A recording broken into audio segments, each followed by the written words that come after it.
Hello, Edmenters. In this video, we are looking at an instructor and we are discussing creating classes and modifying the curriculum inside a section. Now, David Hall is an instructor inside the Southern High School program. His administrator has turned off the ability for instructors to create sections.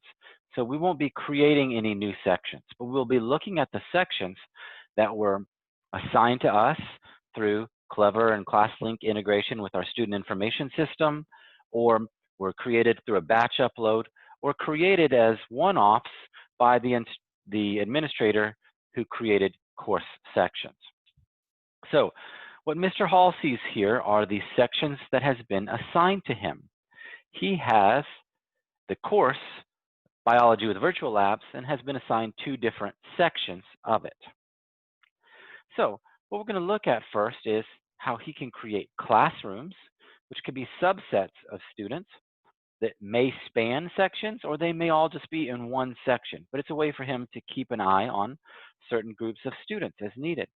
So let's look at that first. He's going to click My Classrooms, and he has one classroom that's called Period 1 Credit Recovery, and another one called SPED 504.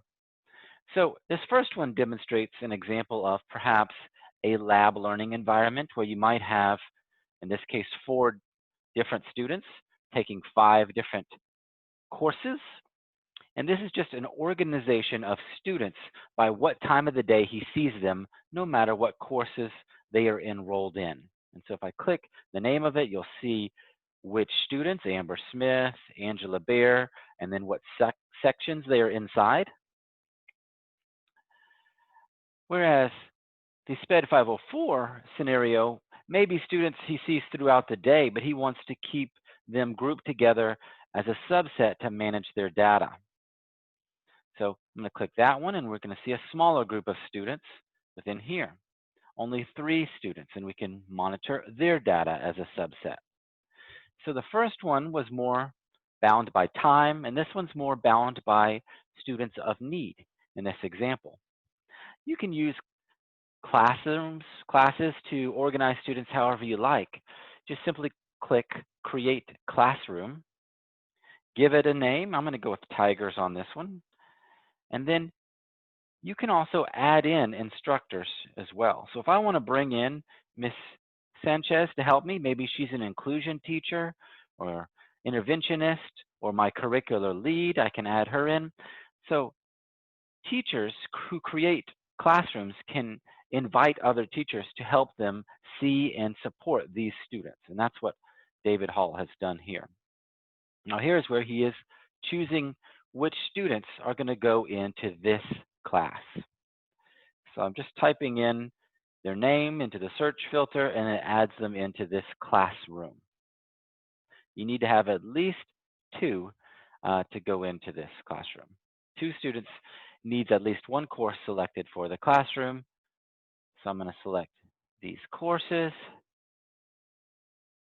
Now I'm saving the classroom, and you can see it right here. So you have Period 1, SPED, and then the Tigers classroom 2. Now going back to my sections, I might want to modify the curriculum.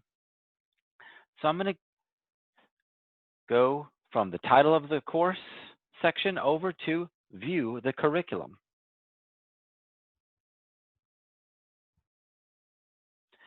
Now I'm inside this section of Biology with Virtual Labs. Inside here, I can click this drop-down menu, and I can see the curriculum settings. It includes touch points such as discussions, denoted here by these speech bubbles.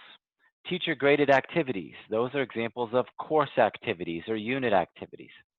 Mastery tests. Those come right after every tutorial.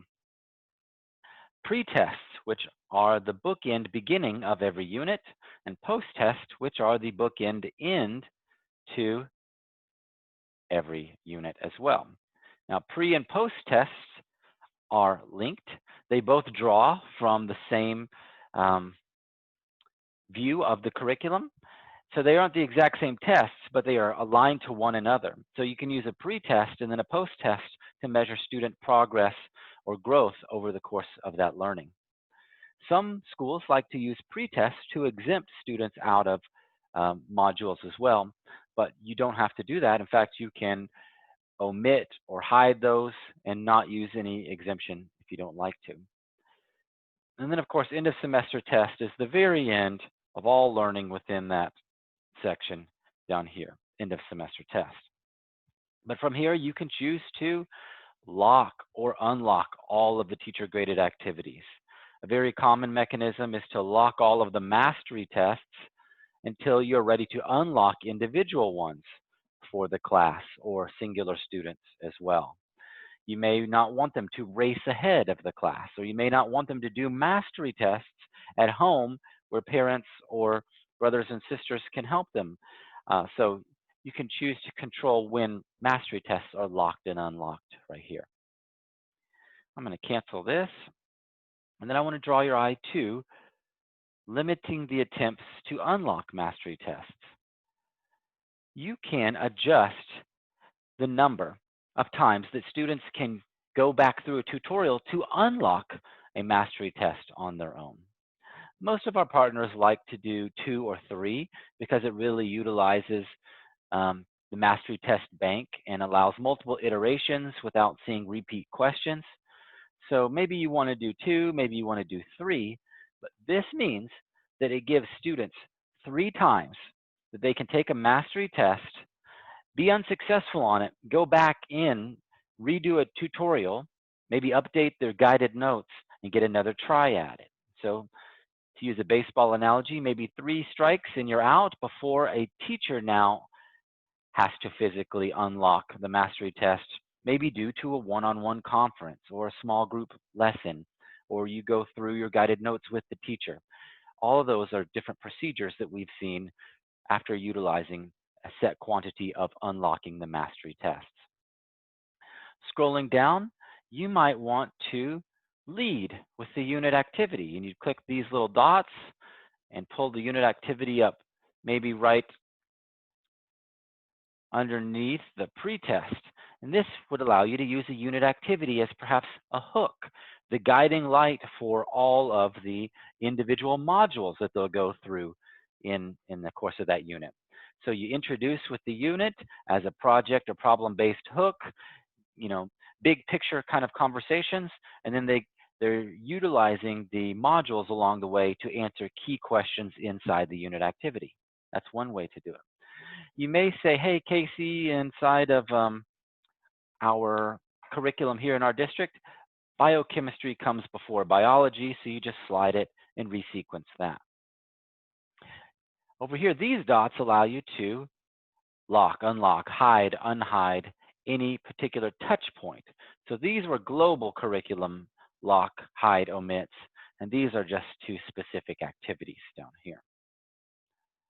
So any of the changes that you make to this course section, you click Save Changes, and then now you as the instructor of that section have modified the curriculum for that group of students.